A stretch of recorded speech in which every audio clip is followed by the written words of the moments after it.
あ、これでいいのかな。あ、花代くんも来てくれてんだ。ありがとう。あ、平山さん入れた。それから、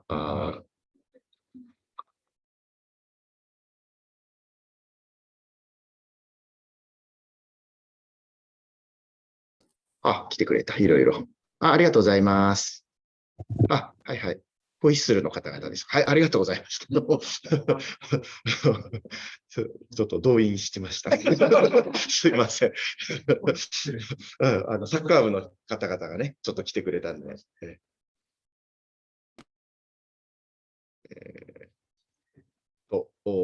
はい。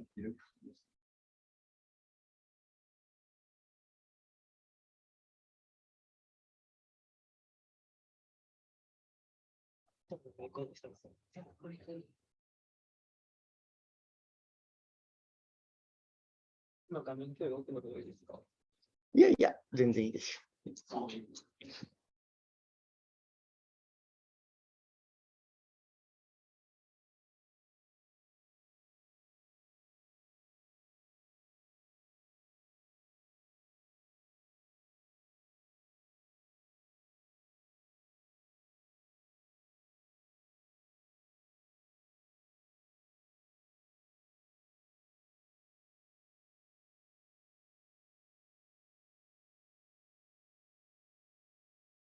吉田先生。すみません。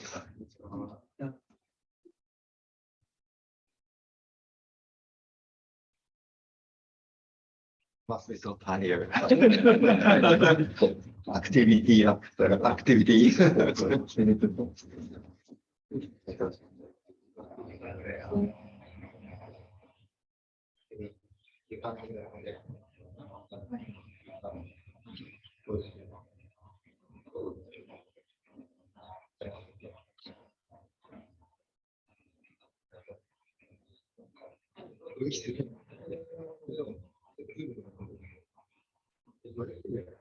So you are sure be 45 minutes. 1 hour. 1 hour. Yes.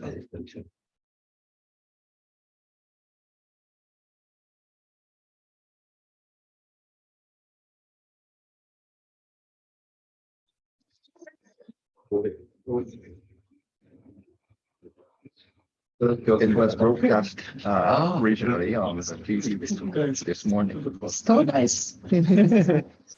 I will send the good. Yeah. The file is a bit big, so I'll put it in my USB. Okay. It's a 2-minute special feature. First news of the day. Oh. Congratulations. Yeah, thank you. Yeah. On all the scene that you have used. Yeah. Nicely captured.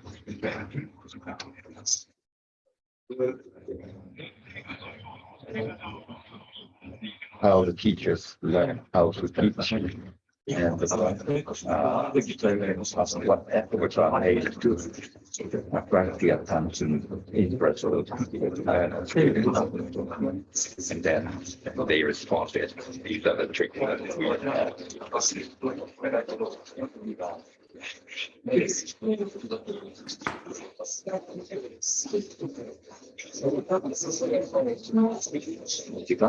もうお時間ですけどね、大丈夫です。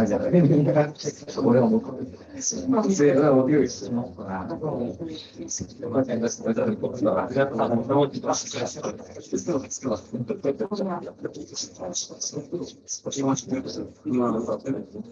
録画してるよ。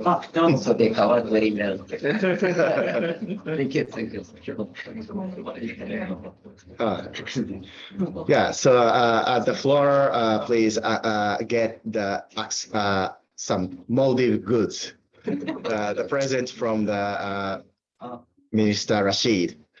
Thank you very much for gathering today.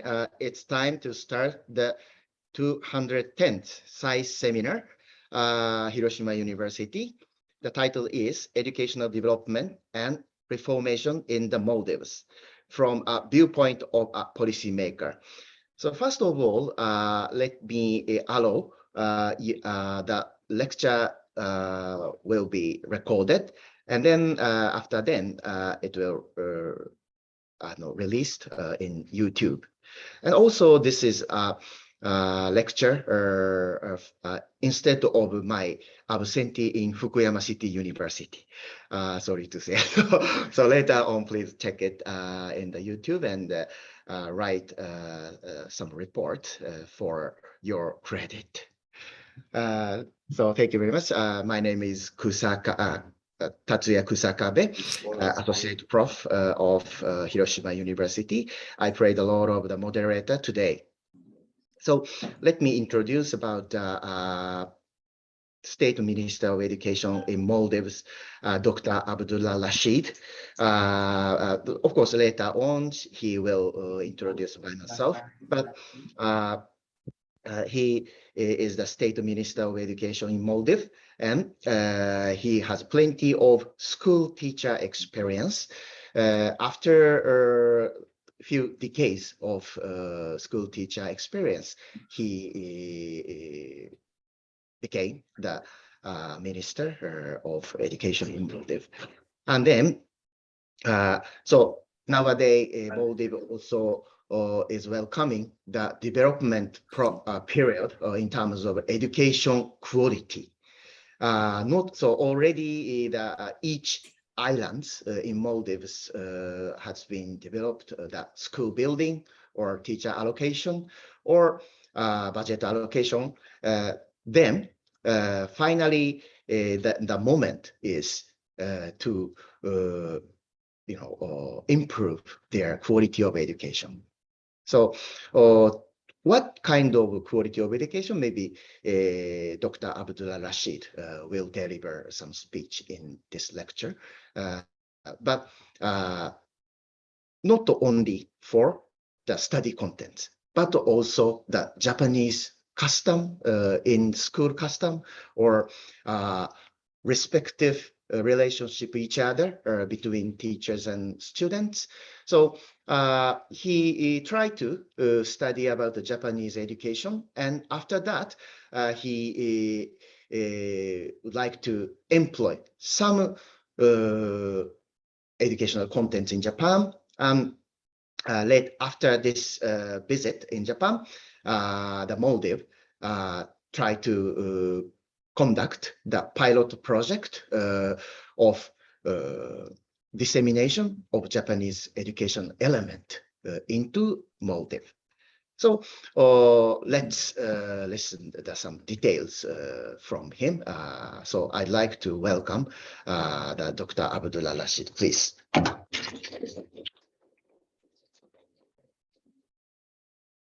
Thank you, Associate Professor, and also the Director, Professor Yoshida, and all the students present here and others who are listening and watching my speech virtually.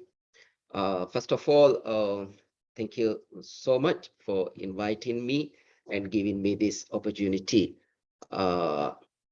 Konbanwan. And Assalamu alaikum and good evening. I feel this is a great honor and privilege to visit Hiroshima University. Thank you, CICE, for inviting me and get opportunity to visit Japanese schools and meeting even the president of Hiroshima University. And we are very pleased and very thankful. In next 50 minutes, I'm going to tell the educational reforms and education system of the Maldives. Before that, let me introduce, give a brief introduction about myself. You can see my name, and I have started my career as a teacher. And then after that, I was working as a school supervisor. And after that, I was working as a government school principal for 18 years. While I was working as a principal, even in 2010, I got the title of Principal of the Year or the Best Principal by Ministry of Education. So I had experience, teachers' experience and supervisors and principal. And then after that, before I joined my current post, I was working as a vice rector of a private college. So let me at first introduce about Maldives. I'm sure Maldives is known to Japanese people, but let me give a brief introduction. The Republic of Maldives is a multi-island nation in the Indian Ocean of globally recognized natural beauty. Consists of archipelago of nearly 1,200 small coral islands, of which 199 islands are inhabited by the population of approximately 557,426 inhabitants. Out of this, 379,270 are Maldivian, and the rest 178,156 are expatriate workers. The capital, Male, located at the center of the archipelago, is the single most populous island of the Maldives, with density as high as 53,700 people per square kilometer. You can't even imagine how overcrowded Maldives, especially Male, is. But in the islands, approximately 1,900 people per square kilometer. Then the major economic activities of the Maldives, the unique archipelago, coral islands of Maldives provide the country with extremely rich and diverse marine ecological system. The marine resources are vital for the economic development, with the nature-based tourism being the key driver of economic growth, and fisheries an important sector of employment of the local population. From the picture also, you can see how clear, how crystal clear the water is. Suppose if your ring or watch fell into the sea, still you can see that. So that much clear. The water is clear, and the sand also, next, the picture in the left, you can see the white sandy beach. So this natural beauty really made Maldives tourism as most popular. And before the COVID, we have got a lot of Japanese tourists. We know for the people of Japan, Maldives tourism is very famous. And then after the tourism, and then major economic activity is, and even major economic activity was, fisheries. Our forefathers or ancestors were fishing, the major economic activity. Now tourism contributes the highest percentage of GDP. Then fisheries also played a role. Education system of the Maldives. Historically, in the Maldives, schools evolved from traditional schools known as Eduruge or Maktab or Madarsa. They were privately owned or operated by island communities and were self-financing. The Eduruge is the gathering of the children. In the photo you can see, gathering of the children in a private home with the objective of teaching them to read Quran and also read and write our own language that is called Divehi, that is the mother tongue of Maldives, and to provide some rudiments of arithmetic. So that was how education system was. And then the present system of education is the result of the merger between the traditional system of schooling and Western style of schooling introduced since 1960. As the island of Maldives are geographically dispersed over the vast area separated by the sea, providing education services to the island is really challenging task. Despite of this challenge, the Maldivian education system has achieved progress in terms of access, enrollment, coverage, and completion. So we are really happy and really proud of achieving this despite of the challenge. Each inhabited island has at least one school, one government school, which caters grades from LKG to either grade 10 or LKG to grade 12. Out of two, as you have seen before from my presentation, we have total 1,200 islands in which 199 islands people are living. And then each of these inhabited islands, there is at least one school. But the large islands or large cities, we can say, even there are 4 schools or 3 schools. But then small, even it's very small, there is a school. Then as I said, some school caters from LKG to grade 10 and some schools from LKG to grade 12. Students' enrollment varies. So the range includes between 2,500 students. Some schools, there are 2,500 students. And then some schools, even 20 students are also there. You can imagine how the school would, how small. So this depends on the population of the island, because some islands, the population is very small and other islands population is high. Some schools are double session schools. I don't think there is any double session school in Japan. And the concept is really new and it is really challenging. We also don't want to have double session schools because double session schools are really difficult to operate. If it is a double session schools, then the school management should work in 2 sessions and there will be no time for extracurricular activities and those things. But unfortunately, there are double session schools and single session schools in our government, especially the minister, even the president give a lot of emphasis to make every school as a single session school. So a lot of infrastructural activities are going on, a lot of investment on school infrastructure currently going on. And then the medium of instruction is English. But for the LKG, UKG, it is our mother tongue. But when students finish the LKG and UKG, when they start grade 1, the medium of instruction is English.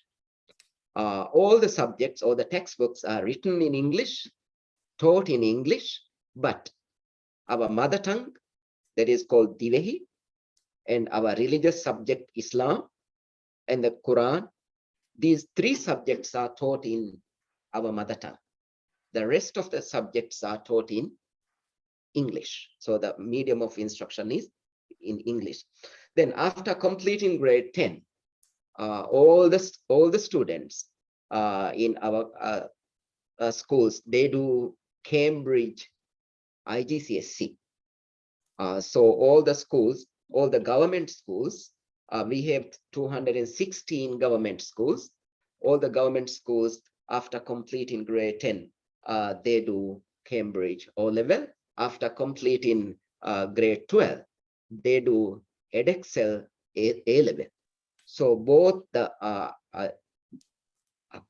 secondary school examination and higher secondary school examinations are from United Kingdom. Then Divehi and Islam, those 2 subjects, we have national exams. So it is given by Department of Public Examination. In this map, you can see how Maldivian islands, so those names are the name of the atolls, from north at the top, south at the bottom. So in between, you can see 20 atolls. Each atoll means group of islands. Then each atoll, there are inhabited islands, there are uninhabited islands. And then 3rd category of islands, we have a resort. Our resorts, the concept is 1 island, 1 resort. So the tourists have full privacy and freedom. People in the community cannot straight away go to any resort. Here you can see the map of the national curriculum. 2015, our present curriculum has been introduced and started implementing. From here, you can see the 3 components of the national curriculum. the first part of the curriculum at the top, you can see how the vision has been divided. The vision of the national curriculum is every child is prepared for life. Every child is prepared for life. That is really the vision of the curriculum. Then in order to achieve this vision has been divided into three major components. That is to make every student motivated to learn and explore, and also to make them confident and competent, and apart from that, make them responsible and productive. So we believe when these three components are fully developed, they will be prepared for life. So that's the vision of the curriculum. And also the curriculum has principles, curriculum has shared values, curriculum has focus for learning. So that is the first part of the major part of the curriculum. And the second part, that is how do we organize learning? So learning is organized. The first part, you can see key competencies. This is a major shift from the old curriculum to new curriculum. Because previous curriculum was a content-based curriculum. Each teacher just teach their subject, that's finished. But now, since this is a competency-based curriculum, regardless of your subject, each teacher should teach or develop these key competencies. Through their subject, they are supposed to develop one or multiple key competencies every day. Their lessons should be focused to develop these key competencies. These key competencies include practicing Islam and understanding and managing self, thinking critically and creatively, and making meaning, living in a healthy life, using sustainable practices, and total 8 key competencies are there. Then key learning areas are also there. Then subjects, almost like any other country, we have subjects, but I have noticed a difference from Japan. You have moral education as a subject, but we don't have that. Our values are supposed to integrate with other subjects, but I believe having moral education is good. And then we have effective pedagogies within the curriculum framework, meaning that it has been believed that this curriculum can be effectively implemented by using these 5 pedagogical dimensions. Like creating a positive learning environment is one dimension. So throughout the teaching learning process, the classroom, the school should be a positive learning environment. What we mean by the 4 environment should be positive in order to create a positive learning environment. That includes academic environment, physical environment, social environment, and emotional environment. Then we believe that student can learn in such environment. And second dimension is connecting prior learning to new learning. We believe that knowledge should be constructed by the students. Knowledge cannot be transformed like or transfer from teacher to students. We can transfer money from my account to your account, but knowledge cannot be transferred like this. But unfortunately, some people believe that when I explain, you will understand. No, your active participation is very important. For this reason, I've heard that your professor has given a task even within this lecture. So active involvement of the student should be there. And also, first, another dimension of our curriculum is fostering reflective practice. This is another very good, very important thing. This means fostering reflective practice means we have to make students think about their own practice, their own behavior. What are their strengths? What are their weaknesses? They have to think back. For example, when the week is complete, the student, even the teachers think about what I have learned last week. What did I do well? What are the things that I couldn't do well? And how could I improve my practice in next week? So this type of reflective practice should be there. And the fourth dimension is making learning meaningful. We believe that this is very important. So just rote learning or just memorizing cannot make learning meaningful. In order to make learning meaningful, it should be authentic. We should provide real life examples. We should provide real life experience to the students. So then only learning will be meaningful. Last but not least, that is catering to individual difference. We all know each and every individual is different. Even the students' cognitive development is different, physical development is different. Therefore, one size does not fit all. In order to make every child successful, we have to take every child as an individual. Therefore, the lesson activities should be customized, should be adapted according to their development. And in the bottom, the third part of the national curriculum is how well are we achieving this? In order to see how well are we achieving just now what we have discussed, measuring learning across dimension and using multiple methods, many things are there. At the moment, I don't think we are very effectively doing this. Mostly we are depending on the results. That is the O-level result or A-level result or national assessment result. But that's not what curriculum prescribes.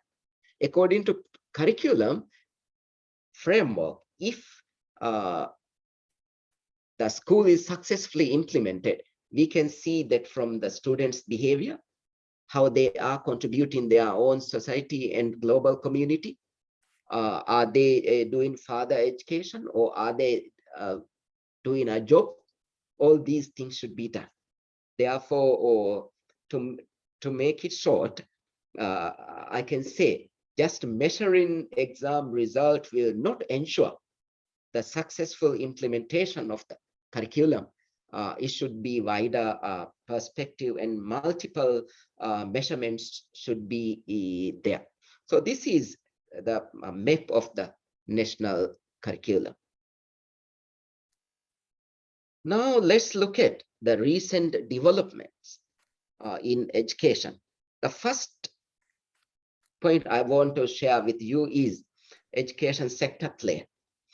Education sector plan, ESP 2019 to 2020, is guided by an overall vision and mission of the government of Maldives in order to achieve ambitious results of human development, and especially the education of young generation as part of country's 21st century development objectives. The vision of education sector plan of the Maldives is holistic and equitable quality education and lifelong learning for all. And the mission is to provide opportunities to all girls, boys, youth, and adults to acquire knowledge and skills, as well as nurture them values and attitude to thrive and actively participate in nation building and live as responsible global citizens in an interconnected world. So this is the plan actually which guides policymakers, which guides schools, school leaders. So this plan currently we are implementing. So education sector plan. Before making this plan, as a part of this plan, education sector analysis was done. So based on the result of education sector analysis, education sector plan is there. You can find these documents from the Google, education sector plan Maldives, education sector analysis Maldives. These documents are available. And next recent development and very important development is Education Act of Maldives. Until 2020, there was no Education Act. As you know, when education sector or when the students get constitutional right, So it is very important. So it is mandatory for the nation to provide the education. So this is a great achievement of the government. So this act establishes the legal framework required to ensure that right to education enshrined in the Constitution of Republic of Maldives is provided to its full extent.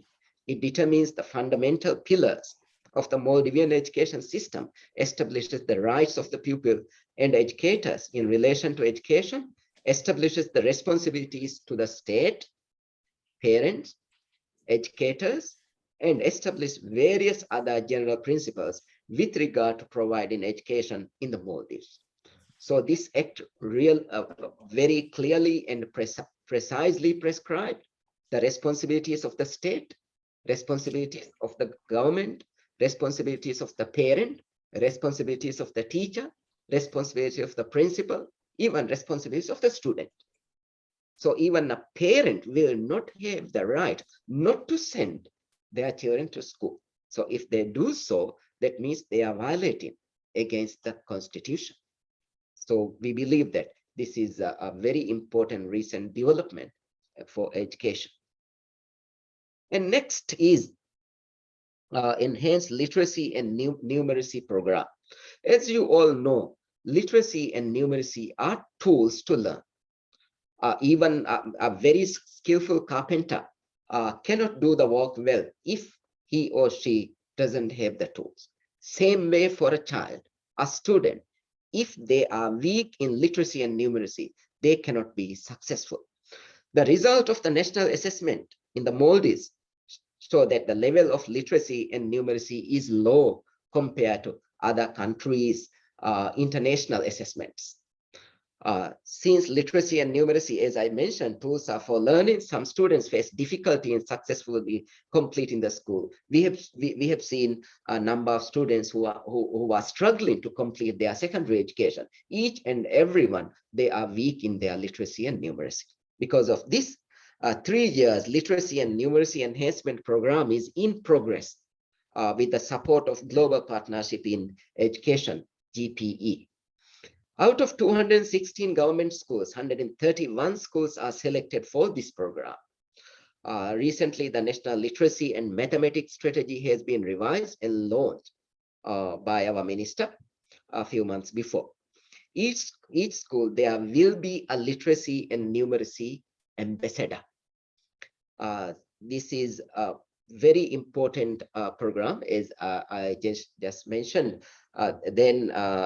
Literacy and numeracy, literacy and mathematics strategy will be implemented all the schools, but literacy enhancement program in selected school. But we will try to provide this opportunity in those schools which are not included among 131 schools as well. We believe that 3R is very important as we are focusing on literacy and numeracy. As you can see, 3R means reading, writing, and arithmetic with 4 subjects. So this is how we are implementing our teaching learning process. Sustainable development is very, very important. When we talk about the sustainable development, 5 P's are very important. That is people, prosperity, peace, partnership, and planet. Out of this, we actually should give equal emphasis to all these 5, but as a recent or future development, we have taken the planet, to protect our planet, natural resource, and climate for future generation. As you all know, Maldives is a low-lying island. Environment is vulnerable. Therefore, Maldivian, even students, everyone should concern about the climate change. To safeguard and protect the environment, we have started initiation. This is called Fehi Madarusa Green School. Green School. So Green School is based on 4 pillars. You can see that is waste, ocean, island, and innovation. So the whole concept is based on these 4 pillars. And then what we want to achieve are, you can see, reduce environmental footprint and increase literacy and promote climate prosperity. So under this program, this is what we want to achieve. Here you can see the specific objectives to reduce environmental footprint. Yeah, to reduce environmental impact on the school and individual level, including energy, water, and waste, with special focus on single-use plastic in line with the government of the Maldives phase-out plan. And the second objective is to promote eco-literacy. There is all school community members to demonstrate environmental and sustainability literacy with special focus on ocean stewardship, specific to unique geography of the Maldives. And the third, to enhance climate prosperity, that is to prepare students for low carbon future that also provides economic prosperity. The focus is on nurturing resilient, innovative generation.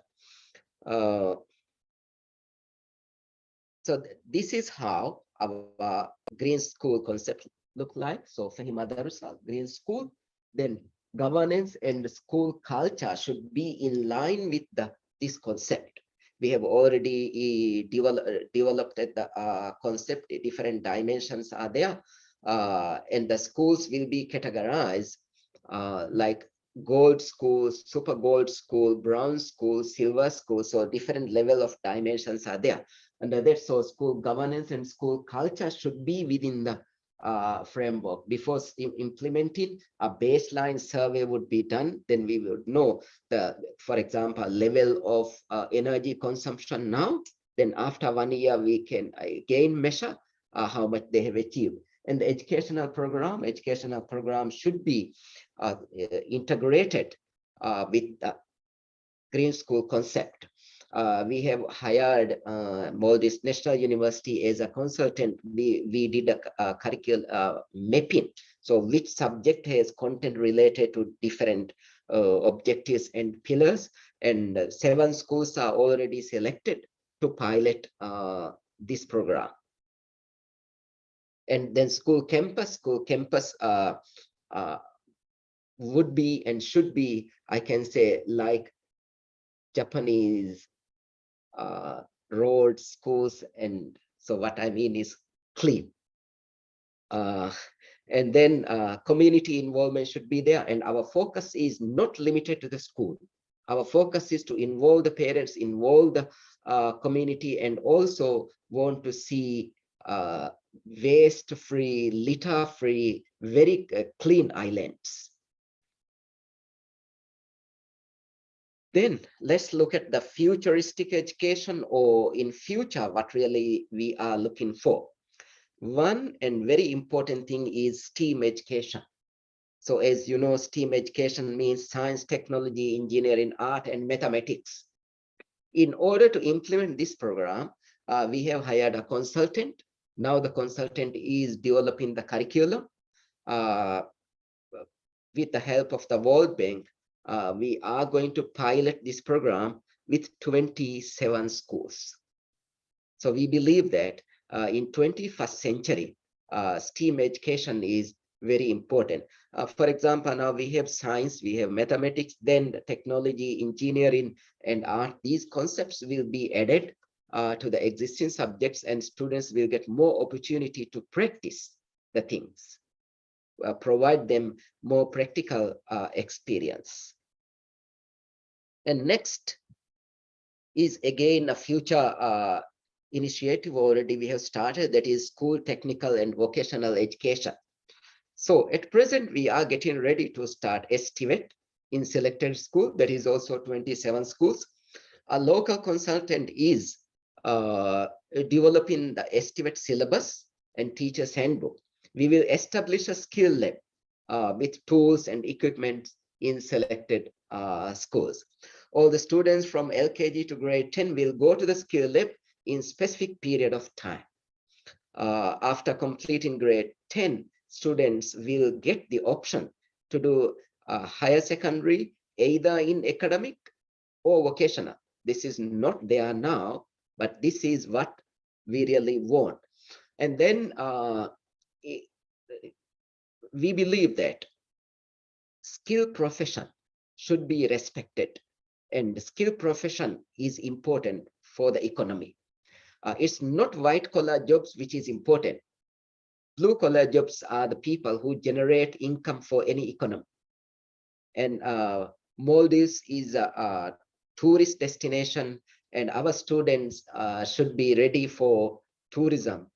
Even construction industry is one of the growing industry in the Maldives, and majority, a great majority of this industry is dominated by expatriates. So we need to have skillful people. In the past, the skill was, unfortunately, I can say, introduced in a negative manner. What I mean is, when students are weak, okay, they were given some skill education, so meaning that they are weak. But we don't want to do that. We want every student until grade 10, every month, should go to the skill lab. They should understand the, what are the available skill profession, even the basic techniques, basic skills of every skill work. And a special focus will be given specific islands. They have traditional work, which may vanish if we don't teach those things to the students. So we believe that this is a special program. Even our educational act emphasize provide skill education to our students. And next is transforming teaching and learning. This is something every country should do. Some countries successfully have done. But in general, we can say a traditional teaching method still could be observed some classes. So we really want to transform the teaching learning process in our schools. So next 2 years, intensive training will be provided to all the teachers across the country on the following area. One is inquiry-based learning. In inquiry-based learning, the teacher's job would be to develop very exciting and interesting questions for the students. Then after the students should do the work. And then project-based learning, also developing and assessing key competencies, which is our curriculum, as mentioned before, is a competency-based curriculum. But previous curriculum was a content-based curriculum. Therefore, still teachers find it difficult to bring this transition from content-based curriculum to competency-based curriculum. So we need to provide training to our teachers, and then applying the pedagogical dimensions of the national curriculum, which I explained, and also assessment for learning. As you know, assessment of learning and assessment for learning is there. So we need to give emphasis, assessment for learning. So these areas will be strengthened next 2 years. Before that, from here, let me highlight when we transform the teaching learning, project-based learning. Even last year from NI, we have prepared a short module about project-based learning and sent all the schools. And we have asked the schools to conduct that program for the teachers. We believe that project-based learning is very important to prepare students for life. That is one. And although it is not mentioned here, the third special training we want to give our teachers are differentiated instruction. Because as you have seen, one of our pedagogical dimension is also catering to individual difference. In order to cater individual difference, differentiated instruction should be used. Now we can see in our schools, some are very good. Some students produce A stars in O level and A level, and then some students struggling to get any pass. If the teaching learning process is going effectively, this gap should not be this large. we know that everyone would not be a star holder, but no one should get U grade. At least they also get a pass mark, but we should use right pedagogy. So the right, one of the right pedagogy is using differentiated instruction. So special emphasis will be given for that. And then reason to incorporate the best practice of Japanese education system in the Maldives. One reason is manners before the knowledge.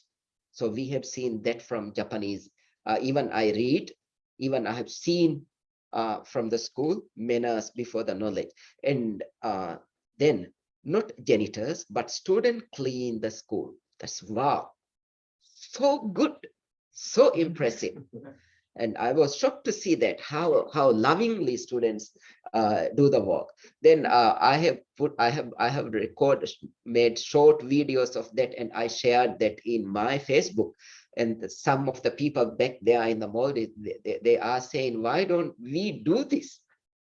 Long ago, we really wanted to do this. And also how students serve lunch to other students, the leadership. Even I was surprised to see very small kids trying to carry those heavy baskets of the plates. Very good. So well organized, very smooth.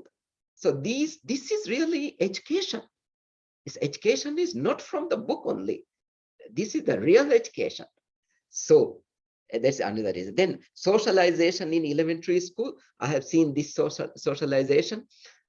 Students are getting 2 free periods. After 2 periods, they get 20 minutes break. In that, they are free. So some students went to the playground, the others in the library, the others in the corridor. They enjoyed so much. They talk each other. So this is really wonderful. And then moral education lessons. Without values, we are useless. Even if I take a 21st century example, if this laptop does not have antivirus, what will happen? Isn't it? Same way for the human being, values and moral education is the antivirus. Therefore, it is very important. And then special emphasis given to inculcating values, and Japanese students consistently scored higher than OECD average in all round of PISA assessments, which is, so this means in education, or the knowledge and the skills, manners, very good. And other reasons why we are impressed, Japanese people are very disciplined. We have JOCV volunteers like Yoshu. Yeah, many other volunteers work in Maldives, even with us in the same school with me under my principalship. So we've seen Japanese people are very disciplined. Definitely, that's the result of education system. And also Japanese are very skillful. And Japan is one of the most developed countries in the world, even Asia. And Japan is known as very peaceful and peace-loving country. These things definitely is the result of the education system. Otherwise, people will go in different ways. So we can see the result of the education system. And Japanese are very punctual and very respectful.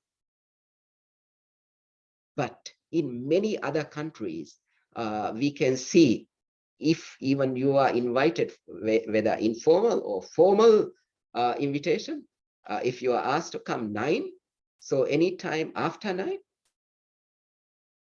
But when it comes Japan, very punctual, highly appreciated. And then Japanese people are very friendly and very helpful. The government of Maldives got a lot of assistance from the people and government of Japan. When the schools were established, government schools were established in the Maldives, in each atoll, there is one Japanese school. And even in the capital, we have some Japanese schools. And our social center and the seawall, and even during the COVID, we got a lot of help from Japan. So simply, we have a great respect and we are very impressed for the education system of the Japan. That is why we want to really explore Japanese education system, and the best practice we really want to implement in selected school in collaboration with CICE. CICE, yes. So we believe that we can successfully do that. Then these are the questions I really want to ask from you all, and including myself. What will the world be like 20 plus years from now?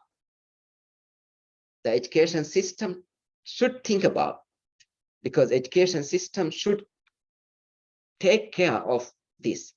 And what skills will our children need to be successful in this world? You have imagined 20 years from now. I'm sure kind of job now people are doing, our ancestors, they have never thought this type of jobs would be there. Even if we think 20 years from now, what kind of problem our students will face, we don't know. What technology they will be using, we don't know. Then you may wonder, then what should we do? What can we do is develop the 21st century skills, make them critical thinkers, make them creative thinkers, make them problem solvers. So any kind of problem they can get, they should be able to handle. And some research show the young generation, they change their job every 7 to 10 times. Therefore, now we should not develop accountants or doctors. So they need to have transferable skill from one job to other jobs. They should be able to go. And then what kind of learning experience is needed for future?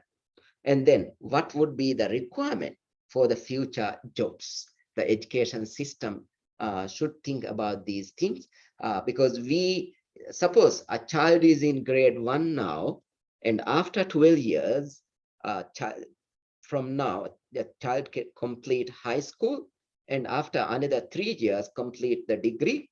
So after 15 years, when the child joined the labor market, how would it be? Therefore, rather than preparing students for the current jobs, what we need to do is we have to prepare the students for future jobs. Then only they will be successful. And when we are talking about the importance of education, importance of skill development, we know that the developed countries, they have transformed their economy from production-based economy to knowledge-based economy. In the knowledge-based economy, the most important raw material to produce goods and services are knowledge.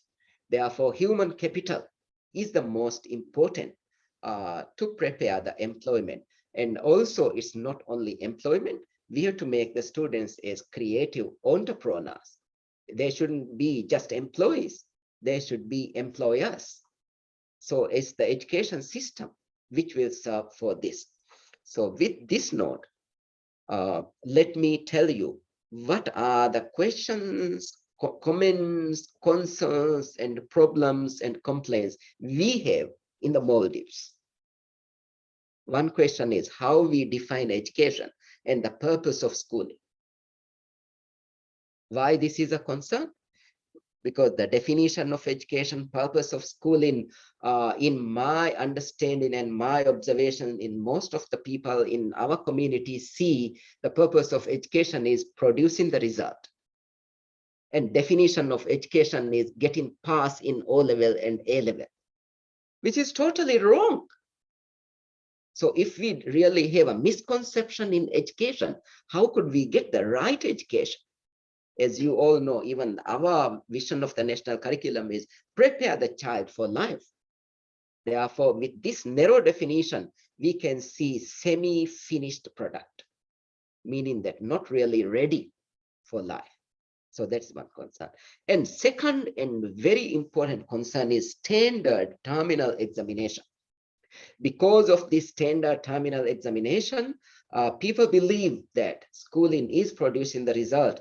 And then as long as the child is producing the result, teachers are happy, parents are happy, although the values are questionable, manners are questionable, still we are very happy if the child is producing the result.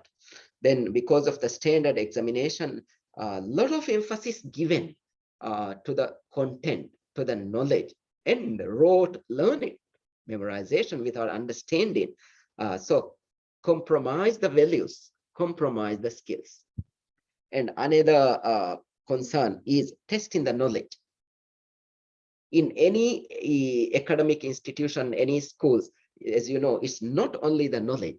Values are important, skills are important, manners are important. Then how could we just check the knowledge and say you are A star, you are U grade, which is totally wrong. And then as the point I mentioned, ignore the values and skills because of the above problems. And then this problem is not really within the school. If we really want to bring a change, there should be a holistic change, because see, merit-based job qualification. If you apply for a job, if people count how many A's you get in O level, A level, and what is your grade in your bachelor's degree, by forgotten your competencies. So if this remains, people give emphasis on the result.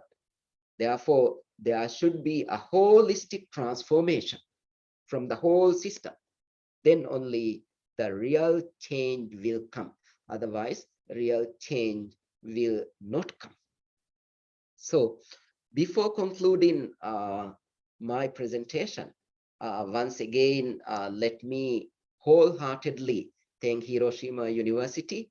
Even today, I was privileged to meet the president of the university and really witness the warm welcome. I was so pleased to see Maldivian flag very freely flying in the air with the Japanese flag. So that shows the respect the people of Japan, especially the management of Hiroshima University has to the people of Maldives. So happy for that. And also I'm really touched to the warm welcome I got from CICE, the director and everyone. Thank you so much. With that, I conclude my presentation, and you are most welcome for your questions. Thank you. Thank you very much, Dr. Rasheed. When we visit to the one primary school in Saijo, he mentioned to us frequently the children needs to preparation for the life preparation. So that maybe according to his lecture, Maldives was still biased to the rote learning or studying something, but on the other hand, to foster the life, or that or respective, having respective mind, also cleaning, preparation for the eating, or or protect the environment. Maybe without the life getting the life custom, maybe it's impossible to reach to protect the environment or some of the beautiful results in the future. Hope anyway. So far the Maldives try to the kind of policy, education policy borrowing from Japan. Concretely, we like to conduct those project in future between two countries. So anyway, let's move on to the next session for Q&A.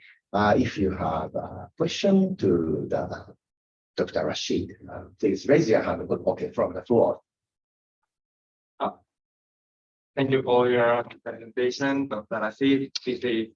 I am a student from Hiroshima University, and I'm a student in International Education Development Program.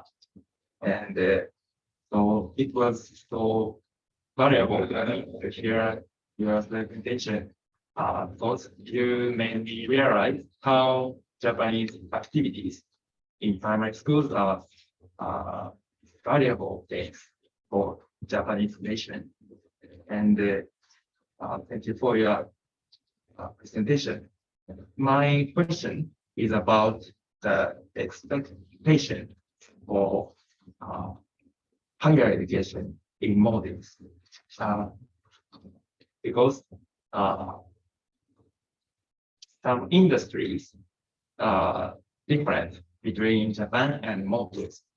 Japan's totally focusing on secondary sectors, like making cars or working in factories or IT services. But in Maldives, as you said before, industries are focusing on fisheries and tourism. So how do you develop higher education or human resources? What field?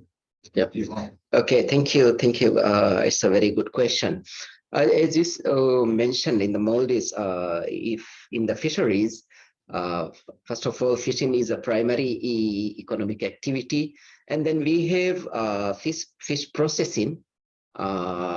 Maldives fish is very famous. It's famous in Japan, even from long ago. So I can say preparing skilled people for this industry is not really there. Okay, for the fisheries. So by using the modern technology, the fish processing and those things is an area which really need to develop. But then preparing skilled people for tourism, that's a tertiary economic activity, tourism. For tourism, yes, even our Maldives National University has a faculty for the tourism and hospitality. Even some private college, they prepare students for this industry. But we have other industries like construction, communication. For these areas, higher education opportunities should be widened. And for your information, in the Maldives, our government, our president has made first degree for free. If a student study in any national university, they don't need to pay anything. Then if it is a private college, about 80% of fee is also paid by the government. So providing opportunity. Wow. Thank you. Thank you very much. Yeah. Okay, next, please. Thank you very much for your wonderful presentation. It was very easy to follow. My question is, so you told me in your presentation, you said you made a policy act about a kind of constitution. It shows up responsibility of parents, teachers, students, how they are getting involved of the school system. I wonder, how do you, other than the policy, how do you make parents getting involved to the school system? Because maybe some of them want the kids to work to support their family. So is there any other ways to make them getting involved other than policy? And I would like to address one of your questions about what kind of life skill or skills. Yeah. I think media literacy is very important for all of us, so that we can we can compare the information and then make a decision on what to believe. Yeah, okay, thank you. First of all, I can say the Maldivian community or the people of Maldives, they really love education. They give a lot of importance to educating their children. So they do a lot of works. Therefore, almost everyone send their kids to school. So that is there. And one of the impressive thing from Japanese education, what we have observed yesterday morning was students go to school by themselves. So it's very easy for parents. But in the Maldives, every parent take the child to school and back the child from the school, despite of their busy schedule, either at home or on the job. So still they are doing that. Therefore, there is almost no question whether parents send their kids to school. So everyone is sending, and they are spending a lot of money, and parents are very helpful to school as well. Although in government school, they don't need to pay anything, but indirectly, they even spend a lot of money for the school activities and those things that is there.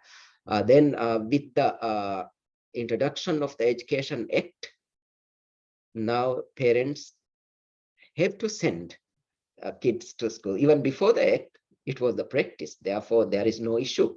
Even now, if anybody has decided not to send, there is not an option. Then regarding the skills, through our skill development program, we will focus to include all the basic skills like carpentry skill, electronic and electric skills, plumbing, and even all the modern skills and traditional skills. Then, of course, media and literacy skill is one of the 21st century skill. It should be given emphasis through the STEM education that would be included. Thank you.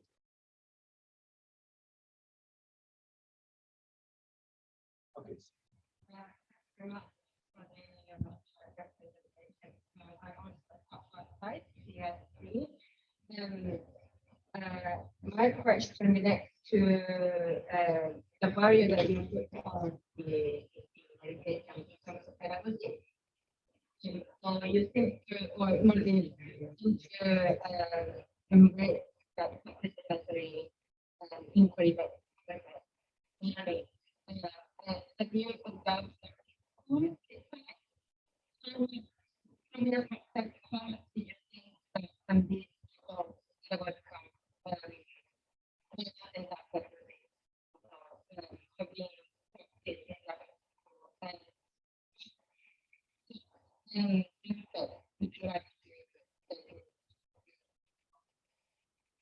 So one thing I have noticed from my observation is students were very attentive, meaning that from the beginning, they are really prepared to learn. All the classes I have seen when teachers explained, everyone was very attentive, paying attention, listening and doing the work very well. That is a very good thing. And teachers explaining the concepts are also very good. They use the board, they use the TV, they use the teaching aids. So through multiple ways, they introduce. Then the real project-based learning, I haven't seen. Okay, but still I can say the education system is so good. Yeah. So also we are accepting the from the panel or Zoom. Yeah. So can you read the question? My question is regarding to the education sector plan. Could you kindly explain the meaning of responsible global students appeared in the mission from your perspective, and give an example of how teachers foster students' global students' identity in classes or in practice? Okay, thank you. Because our education system has the focus for learning, the values, principles, and skills. Therefore, one of the values in our curriculum is values regarding local community and global society. Therefore, every teacher has a responsibility to provide education and inculcating values regarding the global citizenship. Global citizenship is very important. Then subjects like social studies, it has content regarding this.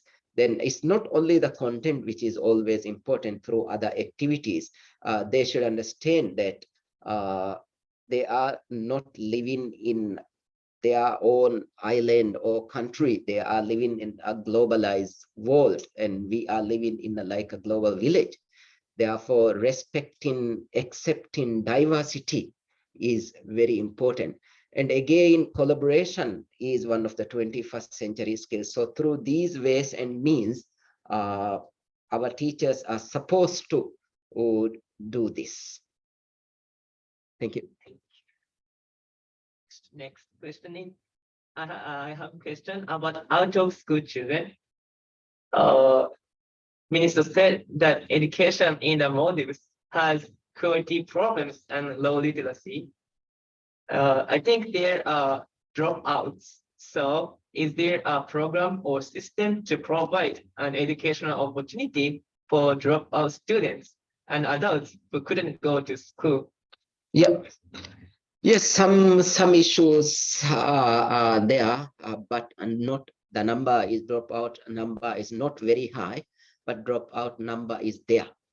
And we are trying to, providing alternative pathways for the students, a solution for this. And Ministry of Education and UNICEF together have some initiatives to address this. Even with Ministry of Home Affairs, we are trying to address the issues. Still, it is a challenging area, I can say, for any country. We have already started alternative pathway, meaning that students who are not successfully doing the formal academic path, then now we have introduced vocational courses for those students. This year, actually, we have started this in 8 schools.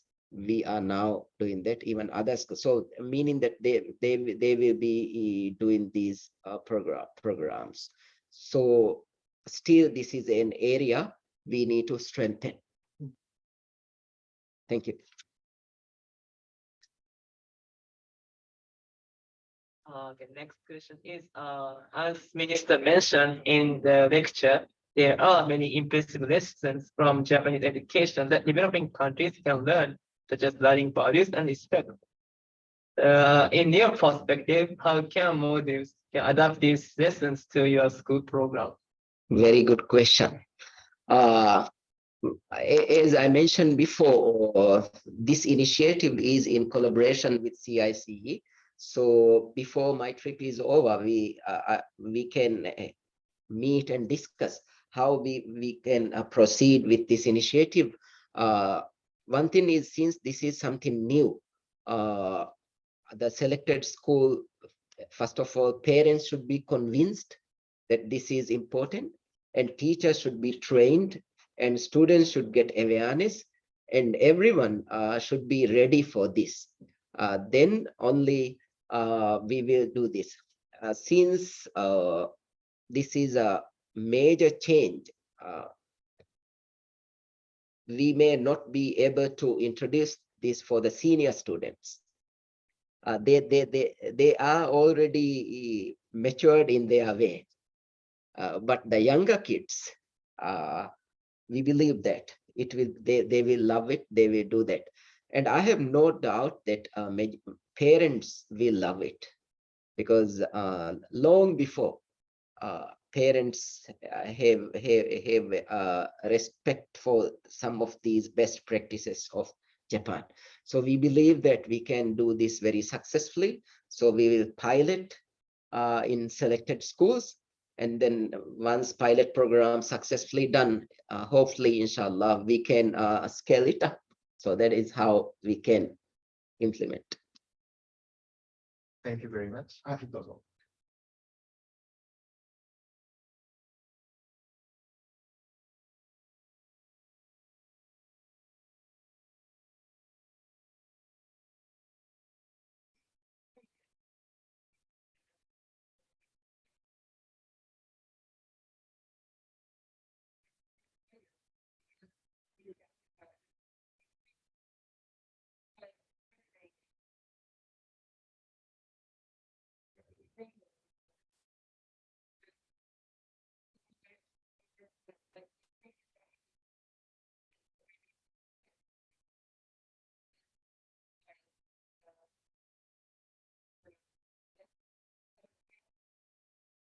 Okay, thank you.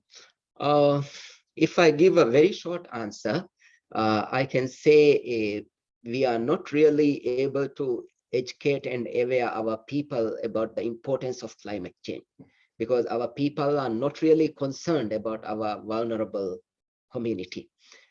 Recently, one of our young men caught a big fish, and when he cut the fish, he found this much plastic bottle this fish has swallowed. So you can see plastic bags, plastic bottles, and waste here and there, which is really a threat to the environment, and also the coral reef.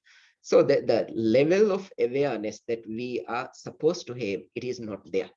Therefore, it is an area which everyone in the Maldives should be concerned, but the seriousness is not there. I can say understanding is also not there. Here in Japan, we can see people are really responsible for your own waste. How, let me tell you how I understood this. Day before yesterday, we were in the school, and after the lunch, my lunch box and those things, professor asked me, okay, you please take these things in the bag and then put in your hotel. My goodness. Never imagine that. In our situation, I may leave it there, or I may put in a dustbin in a school. But then I realize, okay, the waste I produce is effectively managed is my responsibility. So I'm very keen to see whether I have seen any litter or anything from the roads or any places in Japanese. Unfortunately, I couldn't see yet. So I hope I would be able to see before I leave. But I don't know. So I hope I've answered your question. This is an area we seriously need to do. Our environment is very vulnerable, but still we don't know. And our main economic activity is tourism. Tourism is depending on our underwater beauty. But then if we throw garbage, if we throw plastic bottle, if we throw other things, we are indirectly damaging not only our environment, but also our economy. Thank you. Thank you very much. So not only Maldives, but also all over the world, particularly in developing countries, their quantitative amount of school building, teacher allocation, budget allocation already have been prepared, not well, but to some extent. On the other hand, the students facilitated to study by the road running, also only for the minding the score of the paper test. As a result of that, they very much keen to get a score. On the other hand, they forget some manner or how to protect their environment. But he concerns about that current situation. Maybe only Maldives found that fact of that. So without any studying about emotional side, maybe the nation couldn't have been cannot or develop their education. Also nation, or because of Maldives is CICE, one of a sightseeing country. So that protect their sea environment, ocean environment, or island environment is about the lifeline of their future. So that maybe he must have a concern about his from the brain or skin sense. So fully we would like to contribute to the Maldives future.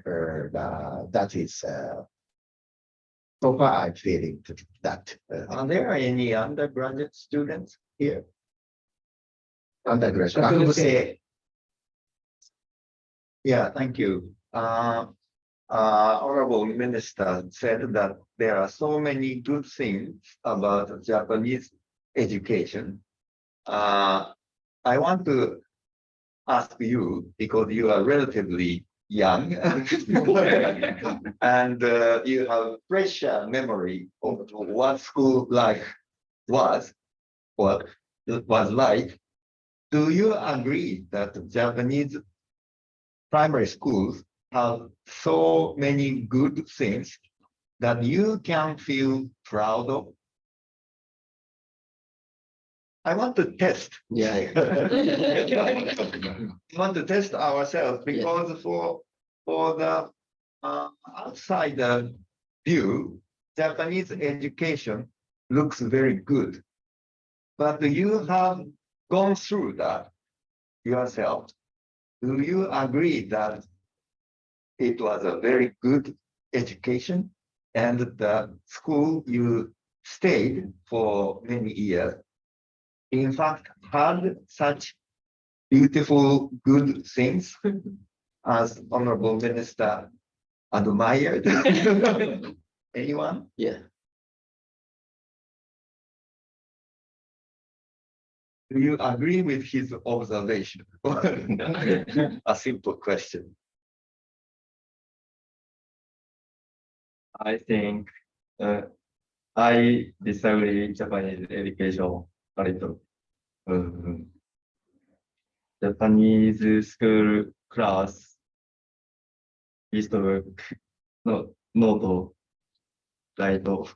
Note taking. Teacher, blackboard, student, Notes. take note.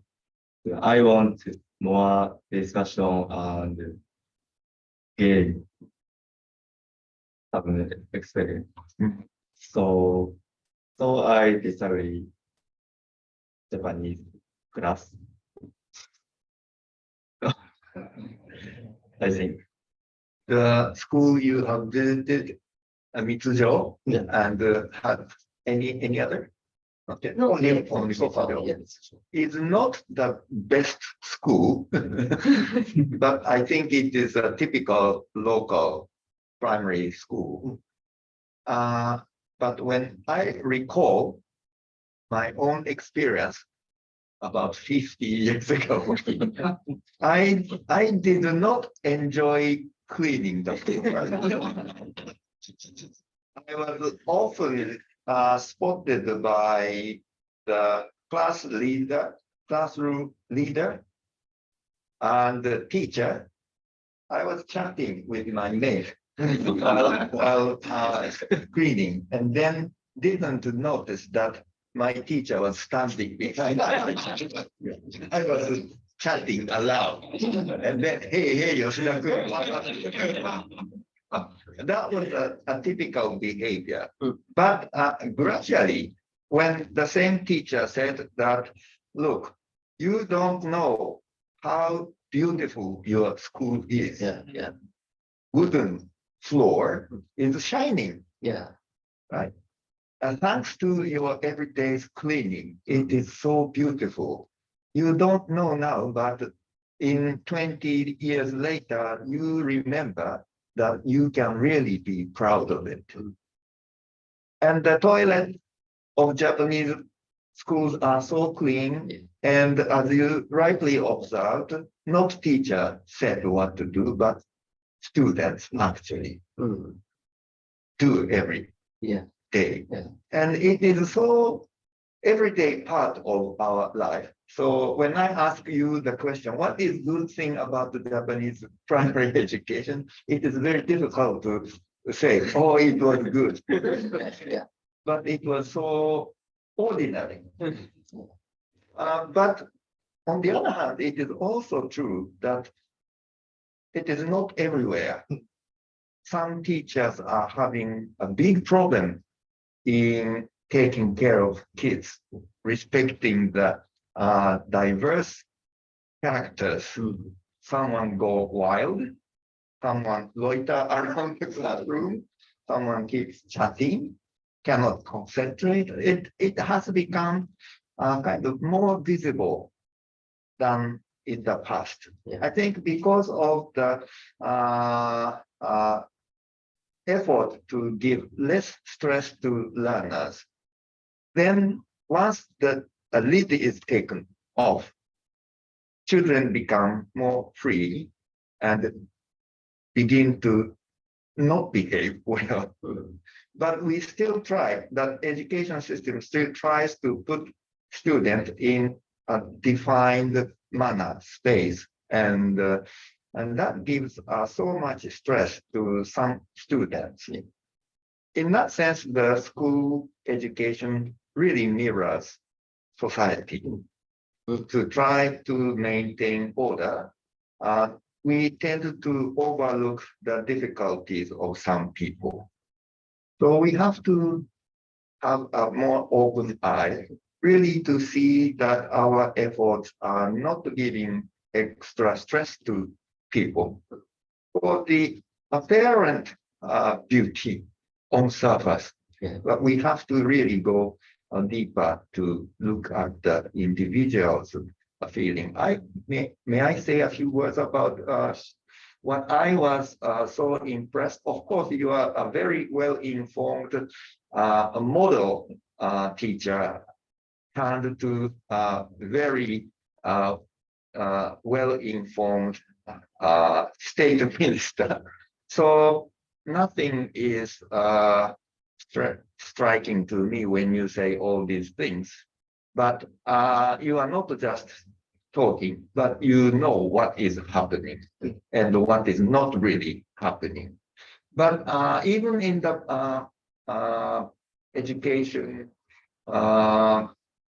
vision and mission, important words of not only knowledge and skills, but also values and attitudes are so important.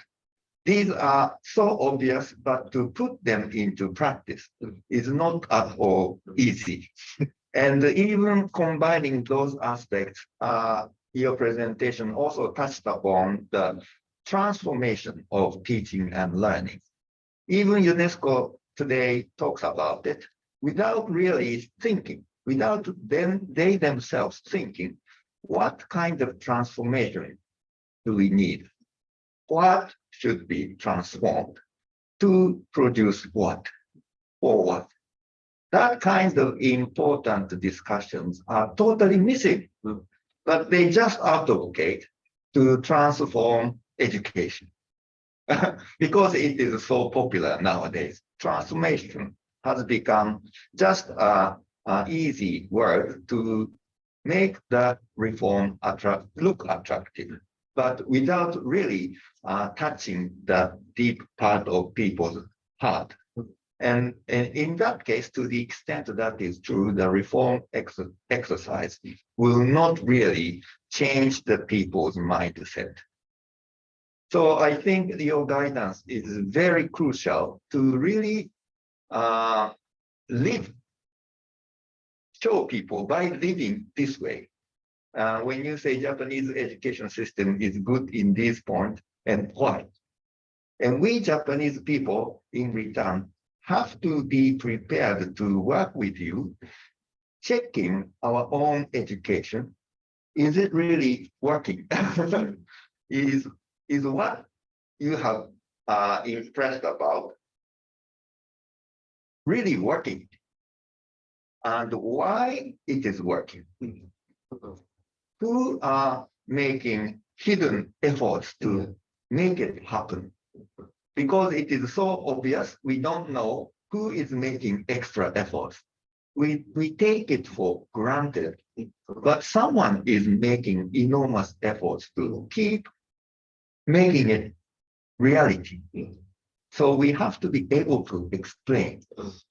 It is not just a fact of who should do what, but how they are doing it.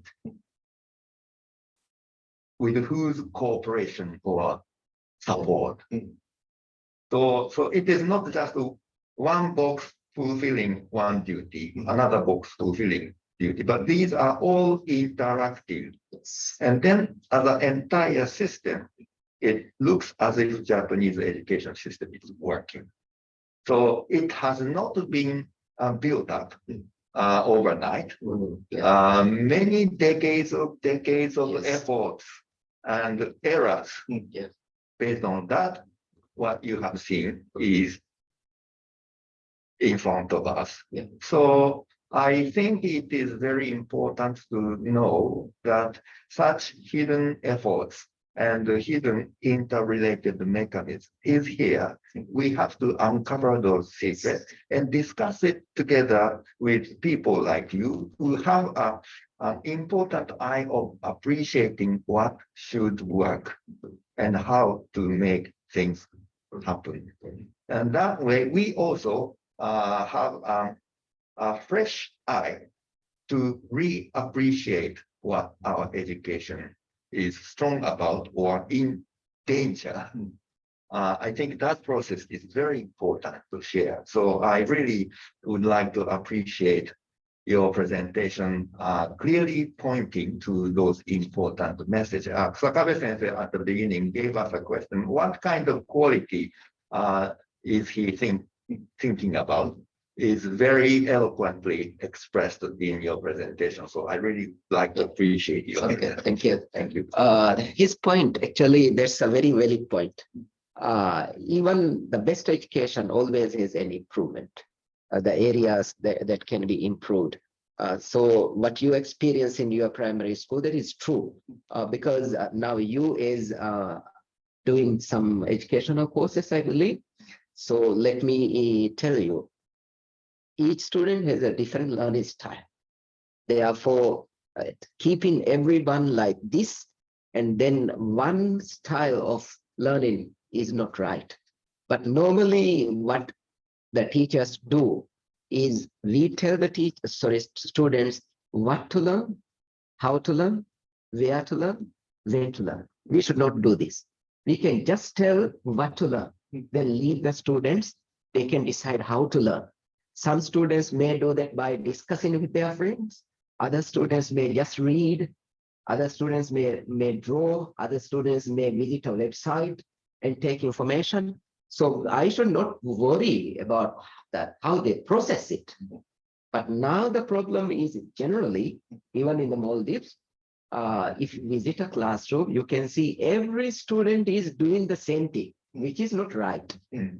Because different, if you visit a restaurant, you can see different people are having different drinks, eating different meals. So same way, even in the classroom, they really want to enjoy learning differently. There is an area. Okay.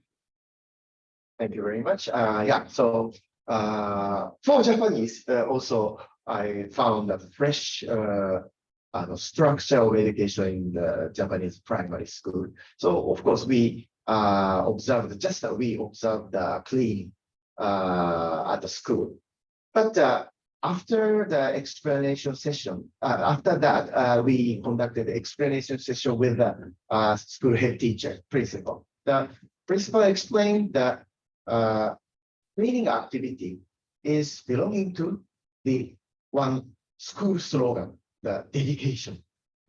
So the teachers must understand why we clean our school and why we make to do to this student side.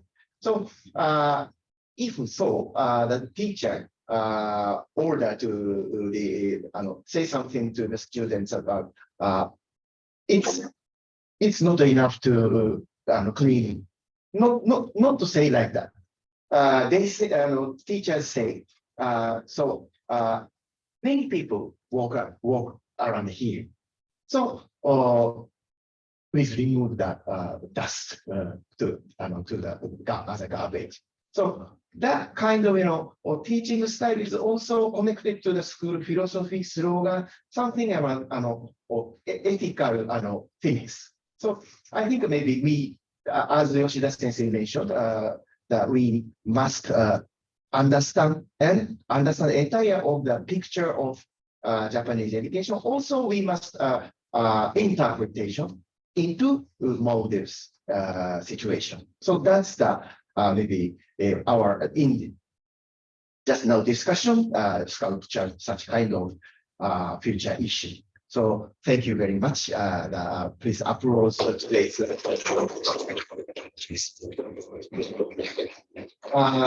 Due to time constraint, of course, we like to continue more than 1 hour, but due to time constraint, let's wind up today's lecture. Thank you very much for joining.